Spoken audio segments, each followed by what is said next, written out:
2వ కొరింథీయుల వరకు కంప్లీట్ అయింది కదండి. నెక్స్ట్ నుంచి మనకి మళ్ళీ మారుతుంది, టాపిక్ మారుతుంది.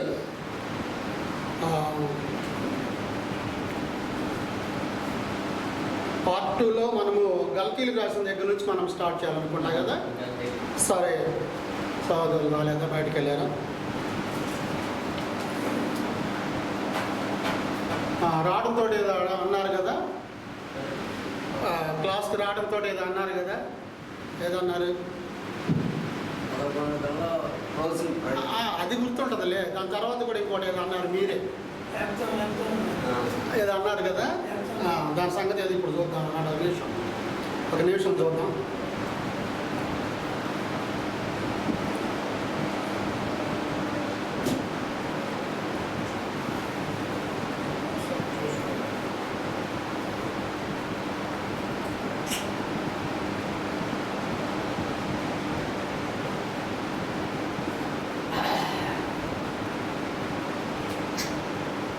ప్రతి ఒక్కరికి మీరు ఇది ఇచ్చేయాలి, మీరు ఇచ్చేయాలని చెప్తే అప్పుడు వాళ్ళు తయారీ కూడా బాగుంటుంది. మీరు పలానా ఇచ్చేయాలి, పలానా ఇచ్చేయాలని చెప్తే అలా చేయటానికి లేదు, చేయను నేను. అది ప్యాటర్న్ కాదు. అది సంసిద్ధత అనేది దైవజనుడు సన్నద్ధుడై ఉండాలి కానీ ఇంకంతే. దైవజనుడు సన్నద్ధుడై ఉండాలి. ఇంకక్కడ ఏమైనా ప్రళయం చేయడానికి ఏమైనా పెట్టాడా? వాక్యంలో పెట్టాడా రాజేష్? దైవజనుడు సన్నద్ధుడై ఉండాలి. నెక్స్ట్ దైవావేశం కలిగిన బోధించుటకును, ఖండించుటకును, బుద్ధి చెప్పుటకును, శిక్ష. మరి ఇంకా సన్నద్ధత ఏముంది మేము చెప్పేది? ఇప్పుడు స్కూల్లో టీచర్ సంగతి. మీరు టీచర్లు కాదు, మీరు టీచర్లు కాదుగా. నేను ఉపాధ్యాయుని కాదు, మీరు విద్యార్థులు కాదు. మీరు టీచర్ కాదు, నేను కాదు. అసలు అది మనం ఇక్కడ ఈరోజు మీరు పాఠం చెప్పారు కదా అని చెప్పేసి మీరు ఉపాధ్యాయుడు కాదు. నేను రోజు పాఠం చదువుతున్నాను కాబట్టి నేను ఉపాధ్యాయుడు కాదు. ఆయన పాఠం చదువుతున్నాడు కాబట్టి ఆయన ఉపాధ్యాయుడు కాదు. ఈయన పాఠం చదువుతున్నాడు కాబట్టి ఉపాధ్యాయుడు కాదు. మీ దగ్గర నుంచి నేను ఒక పాయింట్ నేర్చుకున్నాను. సరే సరే, ఓకేనండి, ఓకే. దాని లీవ్ వదిలేసి చిలుకలూరుపేట స్కూల్ ఆఫ్ ప్రీచింగ్లో వచ్చి బైబిల్ ఎడ్యుకేషన్ సెంటర్ ద్వారా ప్రీచర్స్ బైబిల్ ట్రైనింగ్ స్టడీ కోర్సులో ప్రశ్నపత్రాల గురించి మీ మధ్య తెలియపరుస్తాను కొన్ని విషయాలు. ప్రశ్నపత్రాలు ఉండేది ఇవే. ఆల్రెడీ ప్రింట్ అయిపోయినాయి ప్రశ్నపత్రాలు. ఆ ప్రశ్నపత్రాలు మీకు ఇక్కడే ఇవ్వబడతాయి. ఇప్పుడు కాదులేండి, ఇప్పుడే కాదు. మీరు తొందరపడకండి, హడావుడి పడకండి. అయితే ఈ ప్రశ్నపత్రాలు మేము ఇస్తున్నప్పుడు దయవుంచి వాటిని స్కాన్ చేయకండి, జెరాక్స్ చేయకండి, ఫోటో కాపీలు తీయకండి. తీస్తే మాత్రము బాగుండదు. అది మాత్రం జ్ఞాపకం పెట్టండి. ప్రశ్నపత్రంలో మొదటి ప్రశ్నలో దేవుని ఎదుట యోగ్యునిగా కనబరుచుకొనుటకు నిన్ను నీవే జాగ్రత్త పడమని చెప్పిన లేఖకుడు ఎవరు? 2. బైబిల్ ఎన్ని పుస్తకములు ఉన్నవి? 3. పాత నిబంధన ఎన్ని పుస్తకములు ఉన్నవి? 4. క్రొత్త నిబంధన ఎన్ని పుస్తకములు ఉన్నవి? బైబిల్లో ఎన్ని ముఖ్య విభాగాలు ఉన్నవి? అవి ఏవి? పాత నిబంధనలోని 2 ప్రత్యేక యుగములు ఏవి? పాత నిబంధన ఎంతమంది లేఖకులకు రాసేది? వారు 8 దైవావేశం చేత వ్రాసిరా? పేతురు రాసిన మొదటి పత్రిక 1వ అధ్యాయం 21వ వచనాన్ని మనం అక్కడ చదివితే తెలుస్తుంది. పాత నిబంధన వ్రాయుటకు ఎన్ని సంవత్సరములు పట్టింది? క్రొత్త నిబంధన ఎంతమంది లేఖకులు వ్రాశారు? పాత క్రొత్త నిబంధనల మధ్య తేడా ఎంతకాలము గడిచినది? క్రొత్త నిబంధన లేఖకులు ఆత్మావేశం చే వ్రాసిరా? 1 కొరింథీయులకు రాసిన పత్రిక 2వ అధ్యాయం 13వ వచనం చదువు.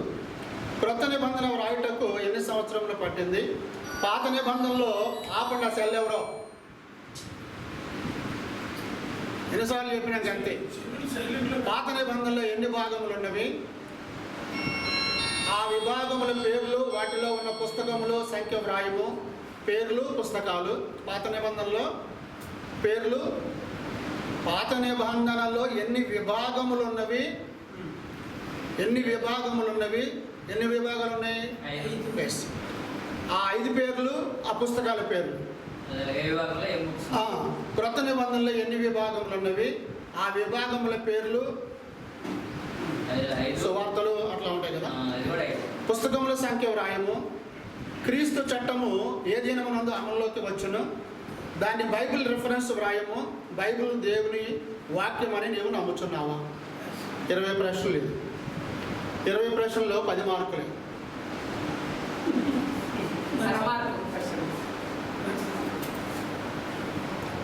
అంటే ఈ 20 ప్రశ్నలు అరమార్కు చొప్పున మనం ఇస్తాం దీనికి. ఇలా దాదాపు మనకి నెక్స్ట్ ఫ్యూచర్ లెవెల్ అంతా కూడా ఇదే జరుగుతుంది. దాదాపు మేబీ నాకు తెలిసి ఒక 20 నుంచి 25 ప్రశ్నాపత్రాలను మనము చేయించేసాం మొత్తం. నా దగ్గరకు వచ్చేసింది, మెటీరియల్ వచ్చింది, ప్రింట్ తీసుకోలేదు నేను, ఇంకా పీడిఎఫ్లోకి వచ్చింది. నేనే మొత్తం ఇచ్చేసాను ప్రశ్నాపత్రాలు మొత్తం చేయించాను. ఆ ప్రశ్నాపత్రాలను ఎవ్రీ క్లాస్కి ఒక పేపరు లేదా 2 పేపర్లనే మనము చేయడానికని ప్లాన్ చేస్తాం ప్రతి క్లాస్. కాబట్టి ఇంకా మీరు ఎలా చేస్తారనేది మీ ఇష్టం. చెప్పాను కదా ఏం చెప్పాలనేది ఇస్తాను. ఏం చెప్పేది అనేటువంటి నేను కొంచెం స్పీడ్గా సంతకాలు పెట్టేసి నెంబర్లు ఏమి వేసే పని లేదు. కానీ ఇలా ఇప్పుడు ఇది మొదటి ప్రశ్నాపత్రంలో ఉన్నది. ఇది రెండవ ప్రశ్నాపత్రము నేను ఇలా చదువుతాను, మీరు సంతకాలు అవుతాయి.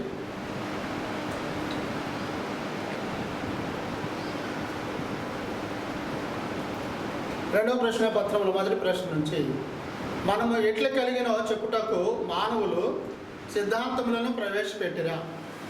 మనము సమస్తము ఎట్లు కలిగినో చెప్పుటకు మానవులు సిద్ధాంతములను ప్రవేశపెట్టిరా?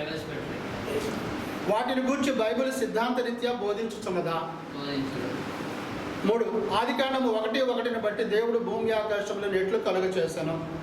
4. దేవుడు భూమిని చేసినప్పుడు దాని పరిస్థితి ఎట్లుండెను? 5. ఆదిలో చీకటి నుండి వెలుగు ఎట్లు కలిగెను? 6.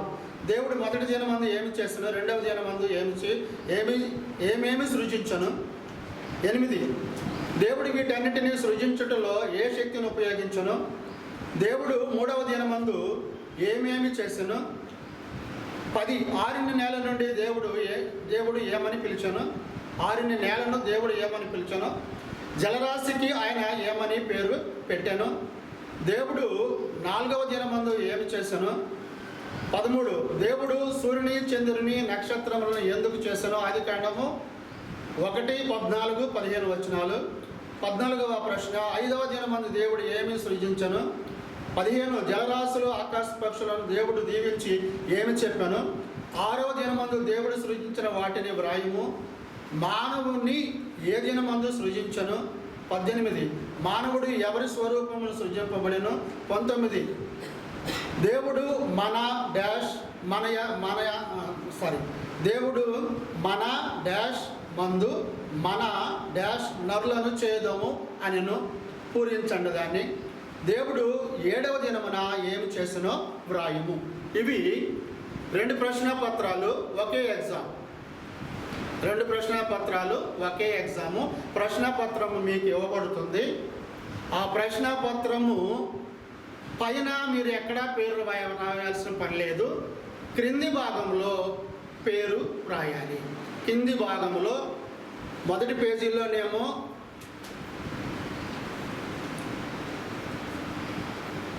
ఇలా ఉంటుందండి. ఇలా ఉంటుంది మొదటి పేజీ. పైన preachers Bible training study course, సత్యవాక్యమును సరిగా విభజించుట, బైబిల్ ఎడ్యుకేషన్ సెంటర్ చిలకలూరుపేట, ప్రశ్నాపత్రము 1-2 మార్కులు. దానికి వెనుక భాగంలో 2వ పేజీలో ఫస్ట్ పేజీ ఇది, రెండవ పేజీలో ఇక్కడ మీ పేరు, మీ సెల్ నెంబరు ఉంటుంది. మీ పేరు, మీ సెల్ నెంబర్ ఉంటుంది డీటెయిల్. ఇక్కడ ఎలాంటి దానికి తావు లేదు. కాబట్టి ఫాలో అవుతారని నేను అనుకుంటున్నాను. Get your luck chance. మాకు అర్థమైంది ఏంటంటే బ్రదరు, మీరు సత్యవాణిలో ఉన్న క్వశ్చన్ పేపర్ మొత్తాన్ని కాపీ కొట్టారని అర్థం. సత్యవాణి బైబిల్ కాపీ కొట్టిందా? ఆహా. మీ క్వశ్చన్ పేపర్ చెప్పారు చూడు ఇప్పుడు, ఐరా వైరస్ రాసిన బైబిల్ కోర్సులో ఇవి మనం చెప్పింది ఏ కోర్సు? ఫస్ట్ బ్యాచ్లో చెప్పింది ఏ కోర్సు? Basic Bible course. అదే అయ్యే ఫస్ట్ పార్ట్. మనం ఫస్ట్ 6 months చేసామే. 6 months కోర్స్ ఇదే. నా దగ్గర బుక్ కూడా అదే. మేము అప్పుడు నేర్చుకుంది కూడా, మాకు రాక్కిల్లోని చెప్పింది కూడా అదే. మీకు ఇంకా అర్థం కాలేదు సబ్జెక్ట్. కాపీ కొట్టారు బ్రదర్. అయితే కాపీ ఎవ్వరు ఎక్కడిదో కొట్టరు, గుర్తుపెట్టుకోండి. కాపీ కొట్టరు. ఇది అఫీషియల్ వర్క్, ఇది అన్అఫీషియల్ వర్క్ కాదు. అయితే ఏంటంటే నా దగ్గర మీకు ఆ బుక్ కింద ఉంది. ఆ బుక్లో ఉన్న ఈ ప్రశ్నలన్నీ. అంటే నేను ఎందుకు చెప్తున్నానంటే బ్రదరు, ఈ సత్యవాణి కోర్సుని నేను 5-6 సార్లు చేశాను. నువ్వు చేసి ఉండొచ్చు. సేమ్ మీరు అడిగే ఉంటాయి, అయ్యే ఉంటాయి. మక్కి ఉన్నాయి. ఇప్పుడు కొత్త నిబంధన, పాత నిబంధన, ఎన్ని పుస్తకాలు రాసింది ఎవరు, సంఖ్య ఏది, ఇవన్నీ కామనే కదా. ఇప్పుడు ఎవరు నేర్చుకున్న అయ్యే కదా. ఏ బైబిల్ కాలేజీల్లో చెప్పినా అయ్యే చెబుతారు.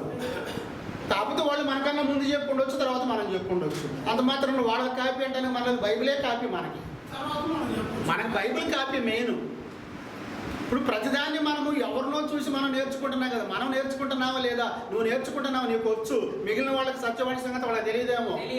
మరి దాని గురించి నువ్వు ఎట్లా? మరి ప్రతిదానికి నువ్వు పాయింట్అవుట్ చేయొద్దు దయచేసి. అసలు చేయొద్దు, మీరు అట్లా దయచేసి చేయొద్దు. వినండి, అవకాశం ఉంటే చెయ్యండి. 100% మీరు స్కోర్ అయ్యారనుకోండి, మీరు రీచ్ అవుతారు కదా, నో ప్రాబ్లం. దాని గురించి మీరు ఎందుకు నాకు తెలుసు, ఇది నేను చెప్తున్నాను, ఇది వాళ్ళది మక్కి దించారు. బైబిల్ దగ్గర వాళ్ళు దించింది. బైబిల్ ఎన్ని పుస్తకాలు ఉండేగా వాళ్ళు దించింది కూడా, అవునా కదా? కొత్త నిబంధనలు ఎన్ని పుస్తకాలు ఉన్నాయో వాళ్ళు దించింది అదేగా. లేదా కొత్త నిబంధనలు వాళ్ళు ఏమైనా తక్కువ పెట్టారో మనం ఏమైనా ఎక్కువ పెడుతున్నామా? No problem. ఎంత ఏంటంటే మనకేదో తెలుసని మనం చెప్పుకోవడం తప్ప అలాంటివి వద్దు దయచేసి. సరే, ఇప్పుడు అదే అనుకుందాం, మక్కి అనుకుందాం. ఇప్పుడు 4 చోట్ల శుభాని, ఇంజన్ పాడు శుభాని 4 చోట్ల సర్టిఫికెట్లు తీసుకున్నాడు. రీసెంట్గా నిన్న ఏదో మోటుమాల ఏదేది అక్కడ కూడా తీసుకున్నాడు సర్టిఫికెట్ కదా. ములుకుదురు బైబిల్ ఎన్ని పుస్తకాలు ఉన్నాయి చెప్పమని ఆయన్ని చెప్పన్నా. బైబిల్ ఎన్ని పుస్తకాలు ఉన్నాయి? 66. సువార్తలు ఎన్ని? ఎవరెవరు రాశారు?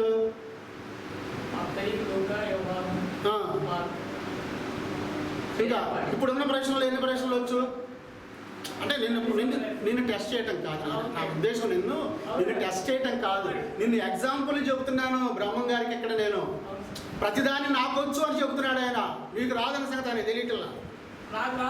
మరి అది లేదు, ఇంకొక ఆయన లేదు సురేష్కి రాదన్న సంగతి ఆయన తెలియట్లా. నాకు వచ్చాను కానీ మిగతాడు అందరికి వచ్చినట్టేనా? ఇవన్నీ కాదండి. మన పాయింట్ ఏంటంటే మనము వచ్చినోడికి వృద్ధి, రానోడికి వస్తాడు, అంతే కదా. టికెట్ కొన్నవాడికి కానీ టికెట్ కొన్నవాడికి తేడా లేదు. నువ్వు టికెట్ కొనుక్కున్నావు, ఆల్రెడీ 10 టికెట్లు వెళ్ళి పెట్టుకున్నావు. నువ్వు అసలు టికెట్ కొనలేవు కొంతమంది. ఇది టార్గెట్. వచ్చినోడి దృష్టి కాదు, రాని వాడిని మనము తీసుకురావాలి కొంతవరకన్నా. నీకు వచ్చు, నువ్వు రాయబాబు, నాకు వద్దు, మీరు ఇచ్చే ఆంధ్రోరేమో నాకు వద్దు, రాయబాబు, నో ప్రాబ్లం. 100 నేను రీచ్ అవుతాను తెలుసు నీకు కదా. 5 సార్లు రాశానన్నా. ఆయన 6 సార్లు ట్రైనింగే చేశాడు, 2 సంవత్సరాలు ట్రైనింగ్. అసలు ఆయన మాట్లాడలేదు. సత్తబండిలో నేను కూడా చేశాను అదే అదే మరి మాట్లాడలేదు. మరి ఎందుకు ఈ వాయిస్ ఎందుకు వస్తుందో నాకు అర్థం కావట్లేదు. నేను చేశాను. గమనించండి, ఎవరి ప్యాటర్న్ వాళ్ళది, ఎవరి క్రమం వాళ్ళది, ఎవరి ప్రశ్నలు వాళ్ళవి, ఎవరి పని వాళ్ళది. ఇది ఇక్కడ పని అనుకోవటమే, ఆడ పని వీడు కాపీ కొట్టాడు, ఇక్కడ పని వీడు కాపీ కొట్టాడు, అక్కడ ఎవడు కొట్టినా బైబిల్ అది కొట్టాల్సిందే, దేవుడు కొట్టినా బైబిల్ అది కొట్టాల్సిందే. Is it correct? కరెక్టేనా? ఇంకా అంతే. ఇప్పుడు నేను ఒక ప్రశ్న పత్రాన్ని తెప్పించి నేను కాపీ కొట్టి నా పేరు పెట్టుకున్నాను అనుకో, నీకేమైనా నష్టమా? 2000 అయింది నాకు ప్రింటింగ్కి. నష్టమా నీకేమన్నా? నువ్వేమైనా ఎత్తావు నాకు ఇవ్వగా? మరి ఎంత ఏంటంటే అయిపోయిందమ్మా. ఓకే, ఇప్పుడు మా ప్రయాసం ఏంటంటే ఇప్పుడు మీ అందరికి రావని కాదు నా ఉద్దేశం. నేను ఏంటంటే కొద్ది మంది కన్నా పర్ఫెక్షన్ అసలు అందిద్దాం. ముందు అందించినోడు, ఇప్పుడు పచ్చగడ్డి తినేవాడు ఉద్దాగా పచ్చిగడ్డి తినడానికి ఇష్టపడతాడా? పక్కగడ్డి కోసం వెళ్తుంటాడు, ఎండుగడ్డి కోసం వెళ్తుంటాడు. అసలు ఏ గడ్డి దొరకనోడు దేనికోసం వెళ్తాడు? ఎండుగడ్డి కోసమనే వస్తాడు కదండి. అంటే నేను అంటే వేరే కానీ మనం ఆ దృక్పథంలో లేవు. మనమైతే ఆ దృక్పథంలో లేవు మనము. నేనన్నా ఉద్దేశం ఏంటంటే తినగలిగినోడు తిన్నాము, తినలేని వాడికి కొంచెం ఆహారం పెడతాము. అలా దాదాపు మీకు ఆ బుక్ నేను చూపిస్తాను. ఆ బుక్ ఉంది. ఆ బుక్లో ఉన్న ప్రశ్నలే మనకి, ఆ బుక్లో ఉన్న ప్రశ్నలే మాకు 100 ప్రశ్నలు ఇచ్చారు. ఆ బుక్లో 100 ప్రశ్నలు ఇచ్చి 100 ప్రశ్నలకు జవాబు రాయించారు మా సార్. ప్రాక్టికల్ రాసిన తర్వాత సపోర్ట్లు ఇచ్చాను. అంటే నన్ను మీరు తప్పుగా అర్థం చేసుకోండి. నేను ఉద్దేశం అది నేను ఎందుకు మాట్లాడానంటే ఈ ఆయన వరకు ఆయన నాకు తెలిసిన చాలా తెలియదు అంటాడు. నాకు తెలియదు మాస్గానే అంటే నాకు తెలియదు కదా. బల చెప్తేనే 5-6 సార్లు కాదు బారు, నేను 10 సార్లు 20 సార్లు అని రాస్తుంటాయి. రకరకాల వ్యక్తులకి ఎవరికో వచ్చినానుకో అవన్నీ మీరు రాస్తుంటారు. అసలు అది కరెక్ట్. ఒక్క నిమిషం అసలు మీరు చేస్తున్న కరెక్ట్ కాదు. నేను అడిగితే అదే చెబుతున్నాను. నేను తను చేస్తున్న కరెక్ట్ కాదు. నీకు పేపర్ వచ్చింది, నీకు తెప్పించుకున్నావు, మెటీరియల్ తెప్పించావు, బుక్స్ తెప్పించావు అనుకో. సపోజ్ నువ్వు తీసుకొచ్చి ఆయన చేత ఆన్సర్లు రాపిస్తే నీ జ్ఞానం వచ్చింది, ఆయనకు వచ్చింది. ఇప్పుడు ఆయన అన్నమాట అదే కదా, రెయ్యల్లా కాదు అది. రెయ్యల్లా కాదు, చెప్పండి నాకు అది. అంటే ఇప్పుడు అంటే నువ్వు దీనికి ఒక రకంగా ఇంకొక రకంగా నేను అంటలేదు. కానీ ఇప్పుడు దీన్ని బట్టి నువ్వు అందరినీ ప్రమోట్ చేస్తున్నావా? అంటే వాళ్ళకి ఏమి రాకుండా నువ్వు ప్రమోట్ చేస్తున్నావు. అట్లా కాదు. మా సాని సంఘంలో ఆ బైబిల్ కోర్సు 10-15 మంది చేశారు కదా. చేశారు. అంటే మేము చదివిస్తామంటే వాళ్ళు చదువుతా ఉంటారు కదా. నేను అన్నది కూడా ఏంటంటే ఇక్కడ మీరు రాయబాకండి. నేను రాయడం కాదు, వాళ్ళు అడుగుతుంటారు కదా. వాళ్ళు అడిగినప్పుడు అమ్మా ఇదిగో ఈ మొదటి పాఠంలోనే లేదా రెండో పాఠంలోనే ఇది ఈ పాఠంలో ఈ ప్రశ్న పత్రంలో ఈ ప్రశ్నలు ఉన్నాయి, ఈ ప్రశ్నలు ఈ పాఠంలో ఉన్నాయి. ఆ పాఠం మొత్తం చదివితే చదివినప్పుడు వింటున్నాం కదా నేను. అది ప్రశ్నలన్నీ ఒకటే ఉంటాయి. ఇప్పుడు దావీదు కాకుండా పోతాడా, లేకపోతే దానియేలు కాకుండా పోతాడా, వీరబ్రహ్మం కాకుండా పోతాడా? గురించి చదువుతానే ఉంటారు. సరే, ఏదైనా కానీ మన పర్సనల్ ఒపీనియన్లు దయచేసి అందించకండి. ఫీడ్బ్యాక్ని ఇక్కడ పర్సనల్ ఒపీనియన్ ఇక్కడ అది అందరికి అప్లికేబుల్ కాదు. అది కొంతమందికే ఉంటుంది. అందరిని మనము ఒక ఘాట్ని కట్టేయడం అనేది కరెక్ట్గా కాదు కదా. ఎందుకంటే 10-20 మంది ఒకటివైతే మనమే, 20 మంది అయితే మనం కాదు. అది అనేది గమనించండి. ప్రతిదాన్ని మనము పాయింట్అవుట్ చేయటం కన్నా మౌనంగా ఉంటే ఏది ఉండదుగా, ఏ సమస్య ఉండదుగా. ఇప్పుడు నేను ఉంటాను, నేను కూడా వింటుంటాను, చూస్తుంటాను పని. నాకు నేను ప్రశ్న వేసుకుంటా, ఇది అక్కడదేమో, ఇది ఇక్కడదేమో, ఇది ఎక్కడదేమో, అక్కడ అనుకుంటా అంతే.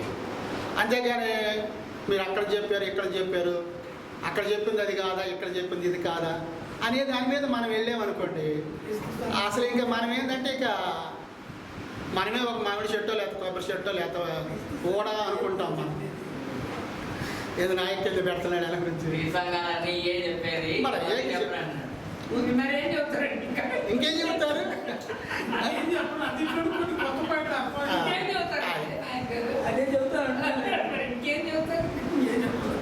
ఎన్ని పరీక్షలు రాసామో మేము. కొత్తలో భయం వేసింది మాకు రాయాలంటే. ఏం అడుగుతారో, ఏం రాపిస్తారో, ఏం చేస్తారో అని. చివరికి వచ్చేటప్పటికి మీరు బైబిల్ పెట్టుకునైనా రాయండి ఫైనల్. అంటే వాళ్ళ ఉద్దేశం ఏంటి? అప్పుడైనా నువ్వు బైబిల్ చదువుతావు, అప్పుడైనా నువ్వు ఆ ప్రశ్నకి సమాధానం రాస్తావు. అది నీ నోటి ద్వారా, నీ చేతితోటి, నీ హృదయంతో దాన్ని మాట్లాడించాలని, రాయించాలని, చదివించాలని కాన్సెప్ట్ ఇది. అంటే బైబిల్ దగ్గరకి నిన్ను తీసుకురావడానికి ఇది కానీ పనికి వస్తుందని అది ఉద్దేశం. అంత ప్రయాసపడి వాడు ఆయా దేశాల నుంచి వచ్చి మన దేశంలో చెప్తున్న ఉద్దేశం కూడా అదే. అందరికీ బైబిల్ని అందించాలి, అందరికీ బైబిల్ని చదివించాలి, అందరి ద్వారా ఆ మాటలు వినిపించాలి, అందరి ద్వారా అవి బోధించాలనే ఉద్దేశం. అది ఉద్దేశం. కాబట్టి నెక్స్ట్కి వచ్చేటప్పటికే మళ్ళీ దీంట్లోకి వస్తాం. మళ్ళీ న్యూ టెస్టిమెంట్ సర్వే మొత్తంలోకి వస్తాము. న్యూ టెస్టిమెంట్ సర్వేలో మొత్తము 100 ప్రశ్నలు చేపిస్తున్నాం. అప్పుడు ఈ ప్రశ్నలు ఒక్కొక్కటి అక్కడొకటి తగలొచ్చు కూడా, తగలకుండా ఉండవు. మళ్ళీ దీంట్లో ఇప్పుడు మనం చెప్పుకున్న ప్రశ్నలే తగులుతాయి కూడా, కొన్ని తగలవని ఏముండదు. కాబట్టి దాని విషయంలో మీరు ప్రమోట్ చేయకుండా జనాల్ని వాళ్ళు సెల్ఫ్ ఏమంటారు దాన్ని, సెల్ఫ్ కాన్ఫిడెన్స్ని వాళ్ళు పెంపొందింప చేయండి. ఓకే, వృద్ధి ఏకాగ్రత, బుద్ధి కాదు ఎక్కడ, వృద్ధి ఏకాగ్రత. కాబట్టి అదండి పరిస్థితి. దాని గురించి ఇప్పుడు చెప్పినటువంటి 20 ప్రశ్నల్లో చాలామందికి ఎక్కువ భాగం వచ్చే ఉంటాయి, ఎవరైతే ముగ్గురికి తప్ప అందరికి వచ్చే ఉంటాయి. అయితే అది కూడా ట్రాన్స్ఫార్మ్ చేయబాకండి ఆన్సర్లని. వాళ్ళ ఆన్సర్లు ఇటు ఆన్సర్లు అటు ఆన్సర్లు అటు ట్రాన్స్ఫార్మ్ చేయకండి. ఏం కాదు, ఒక్క నిమిషం చెప్తాను తర్వాత. టేక్ ఓన్ టైము బైబిల్ దగ్గర పెట్టుకోండి. బైబిల్ దగ్గర పెట్టుకొని మీరు రాయండి, నేను రాసిన ఆన్సర్ కరెక్టా కాదా. కరెక్ట్ అయిన ఆన్సర్ మళ్ళీ మనం చెప్పుకుంటాం కదా. మరి ఇంకప్పుడు ఆ కరెక్ట్ అయిన ఆన్సర్ ఏదో అప్పుడు నువ్వు వెతుక్కో బైబిల్. అంటే ఇది ఒక ఎక్సర్సైజ్ లాంటిది, అది ఉద్దేశం. ఆ జవాబు చేయలేడా?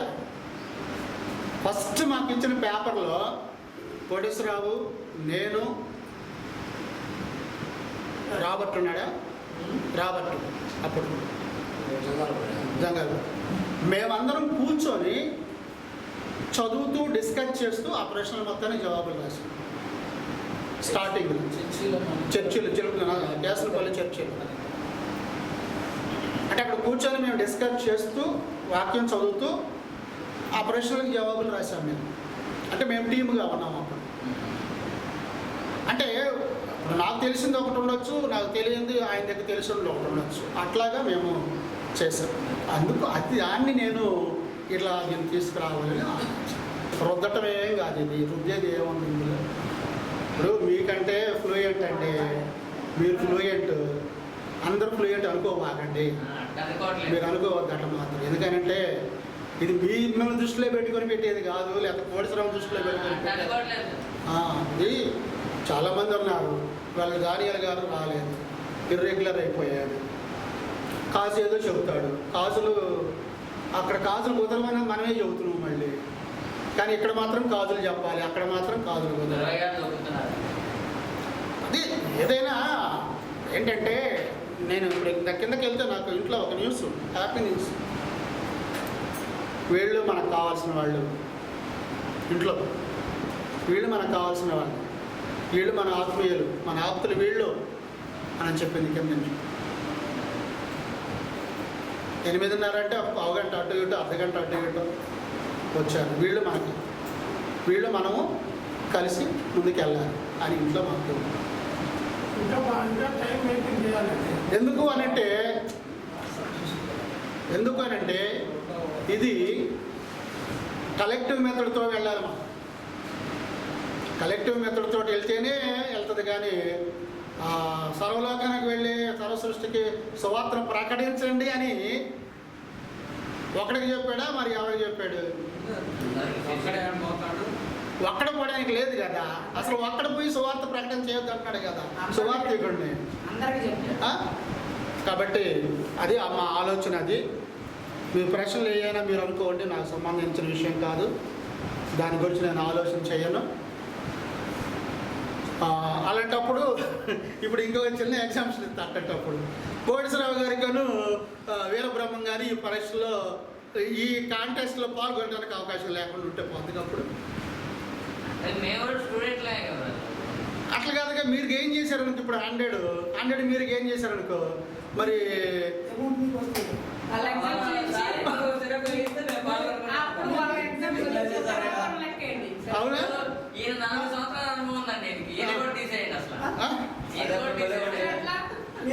అనుభవం చెప్పట్లేదు, మీరు టీచర్లుగా చెప్పారు. ఇప్పుడు క్లాస్ చెప్తుంది మీరిద్దరు. మిమ్మల్ని టీచర్లుగా చెప్పాను.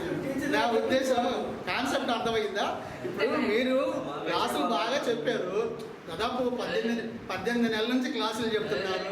టోటల్గా మీకు సబ్జెక్టు మీద ఒక అవగాహన ఉంది, పట్టు ఉందని కాదు, ఒక అవగాహన ఉంది. కాబట్టి మీ ఇద్దరిని మినహాయింపు ఇచ్చేసి మిగిలిన వాళ్ళకి పెట్టేవనుకోండి, they are getting the sum కదా. సరే అట్లయినా పెట్టండి, ఏమైంది? ఓకే, మాకేం అభ్యంతరం లేదు. we will pray. మేము గౌరవిస్తాం. we will pray. మేము ప్రార్థన చేస్తాము. ప్రార్థన చేసి దాన్ని బట్టి మేము సరే మేము చేస్తాం. Don't worry, don't feel about that. కాబట్టి ముగింపు చేసుకుందాము. ఈ ముగింపు ప్రార్థన మధ్యలో ఉన్నటువంటి సహోదరులు మరి లేట్గా వచ్చారు, కోటేశ్వరరావు గారి. మరి సమయం ఎందుకు నీకు తెలియలేదు?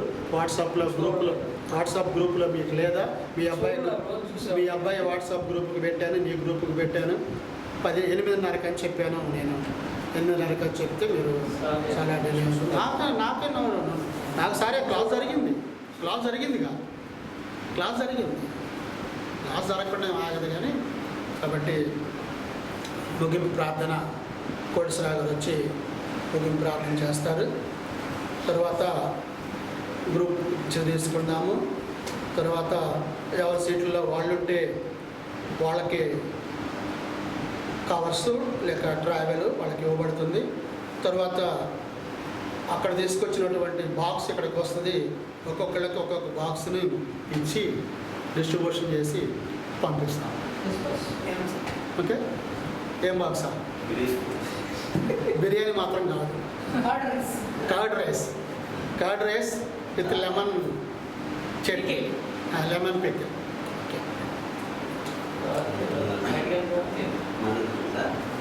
ఓకే నిమిషం.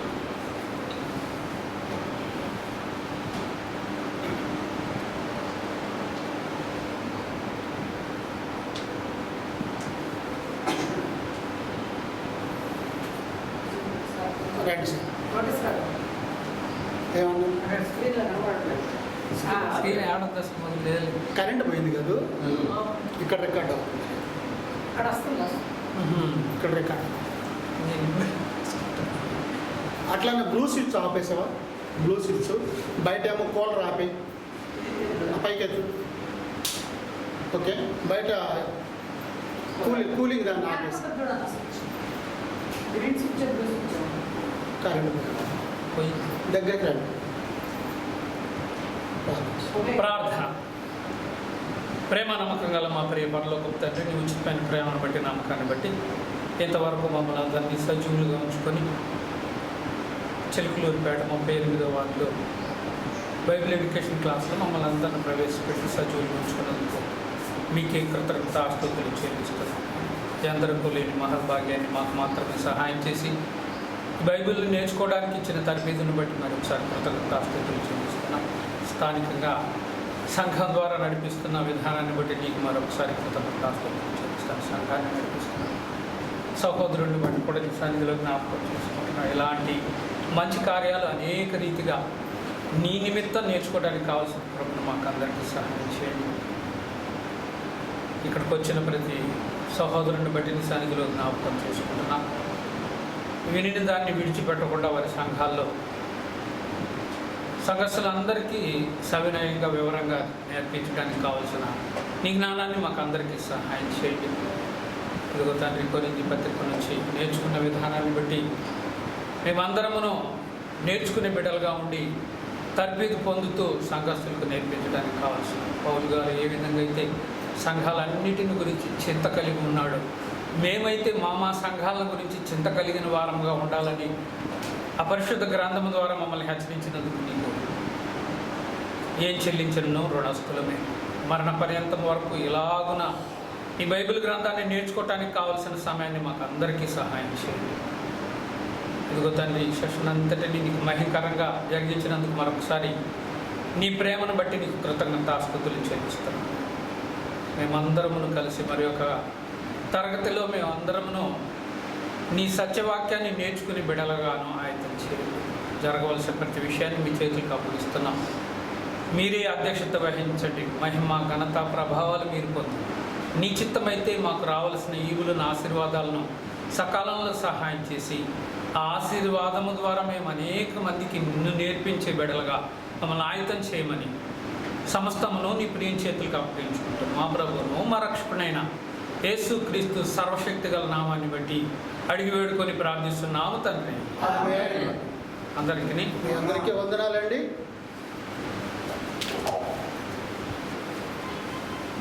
Thank you.